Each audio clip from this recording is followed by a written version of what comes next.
ये और किरण चौधरी को देना है, इससे आपकी पहचान बनेगी और हमारा मान सम्मान सभी का तभी बढ़ेगा तब हम गौरव चौधरी के साथ होंगे।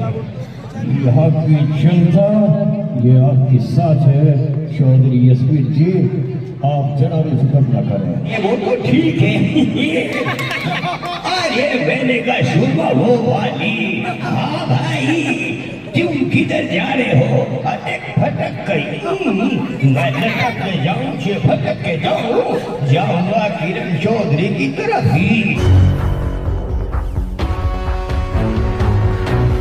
पे भी राजनीति करने लगे, कस्बे पे भी राजनीति करने लगे, अपने परिवार में राजनीति करने लगे।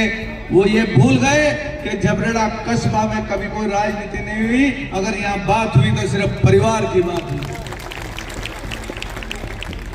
हमारे यहाँ अलग अलग पार्टी में लोग हो सकते हैं, चाहे वो कांग्रेस में हो, चाहे भाजपा में हो, चाहे बसपा में हो, लेकिन जब कस्बे की बारी आती है, समस्या की बारी आती है, तो एक ही मंच के नीचे वो लोग बैठ के कस्बे का समाधान करते हैं। ये हमारे कस्बे का मिजाज है। लेकिन अपने भाषणों से, अपने शब्दों से जो तीर उन्होंने चलाए कस्बे के दिल पर, जो छन्नी छन्नी कर दिया यह कस्बा।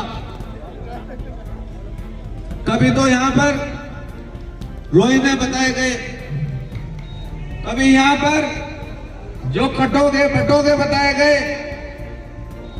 और हद ये हो गई कि आखिरी में तो उग्रवादी तक बता दिए हम लोग। अरे कुछ ऐसे भी लोग होंगे जो मुझे वोट नहीं दे रहे, या मेरी धर्मपत्नी को वोट नहीं दे रहे, मेरे परिवार को, मेरे पिता को वोट नहीं दे रहे, लेकिन मैं उन्हें उग्रवादी नहीं कह रहा हूं, वो भी मेरे परिवार के हैं। आज नहीं कल उन्हें मना के इसी बीच मिल रहा हूं।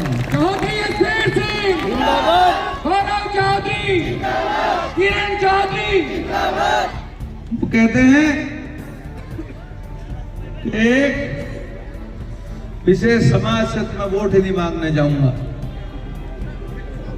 उनके गणित में वो कहते हैं कि 3600 वोट है मुझसे मुसलमान भाई की, और बाकी के वोट के ठेकेदार हम हैं। तो मैं उन्हें बता दूं, 36 की 36 बिरादरी का प्यार आपकी बहू को मिल रहा है, चाहे किसी समाज का हो, आपकी बहू को उसका आशीर्वाद मिल रहा है। उसके मान सम्मान की रक्षा के लिए उसके साथ कंधे से कंधा मिलाकर अगर चल रही है, तो हमारी बहू, बेटी, माता और सब 36 लोग हमारे साथ चल रहे हैं। किरण चौधरी, किरण चौधरी।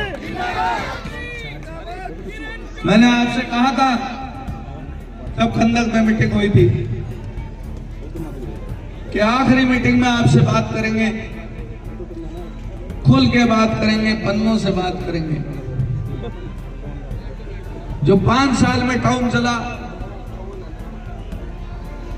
जो विकास की बात करते हैं, जो चौराहे को गिनवाते हैं, मैं उनसे पूछना चाहता हूं एक चौराहे की कीमत कितनी है? उसकी कीमत का अगर आकलन करा जाए तो आज जबरेड़ा कस्बा नोएडा बन जाता है इतने पैसों में, गरीबों के यहाँ सुविधा पहुंच जाती। ये 50 लाइट लगी है, 90 लाइट, 90 1 लाख रुपए की एक लाइट है, यानी कि 1 करोड़ रुपए लाइट में फूक दिए गए। अरे कुर्सी दे दो क्या मैंने? अगर वो 1 करोड़ रुपए कस्बे में लगाए जाते तो आज कस्बे का क्या रूप रंग होता, तो आप मेरे से बेहतर जानते हैं। वो बात कर रहे हैं कि हमने सीसीटीवी कैमरे से कस्बा कवर कर दिया। याददाश्त कमजोर हो गई है। वो भूल गए कि पहला शख्स मैं था जिसने मणिकांत मिश्रा से ये कस्बा सीसीटीवी के अंदर कराया था। पूरे कस्बे ने जिसने मान प्रतिष्ठा अपने भाई की, जिसने मान प्रतिष्ठा अपनी भाभी की, जिसने मान प्रतिष्ठा इस परिवार के मुखिया की भी नहीं सुनी, वो मान प्रतिष्ठा आपकी क्या रखेगा, क्या बोलेगा?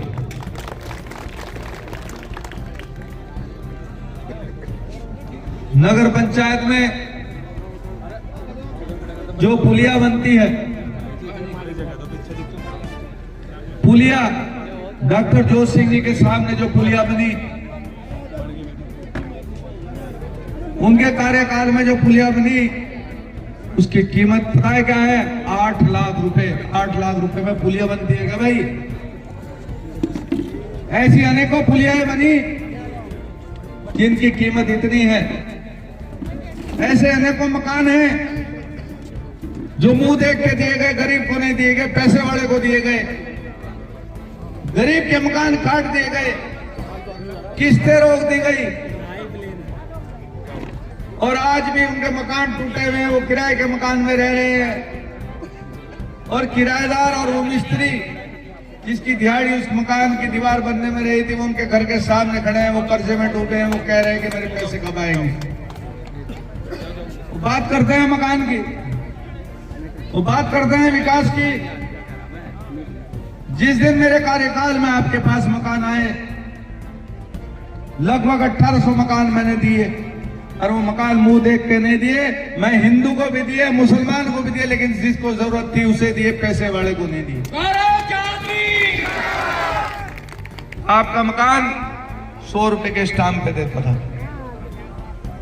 क्यों? आधे झबरेड़े पे यहां पर बैना में नहीं है, रसीदों पे चलता है। लेकिन आज आपको बैनामा कराना पड़ता है। 2 लाख रुपए की किस्त है, 30,000 रुपए बैनामा में लग गए, 1,70,000 रुपए आपके हिस्से में आए, जिसमें 20,000 रुपए आपके खाते पर वोट मांगेंगे, लेकिन इस मातृशक्ति ने, इन सभी सम्मानित महानुभावों ने, इस कस्बा झबरेड़ा ने अब की बार परिवर्तन की ठान ली है और ये परिवर्तन करके रहे। साथियों, अभी डॉक्टर गौरव चौधरी जी कह रहे थे कि मानवता सबसे बड़ा धर्म है, और कस्बे की जितनी भी योजना इनके कार्यकाल में थी, इन्होंने इंसान देखा, इंसानियत देखी। इन्होंने कभी धर्म के आधार पर भेदभाव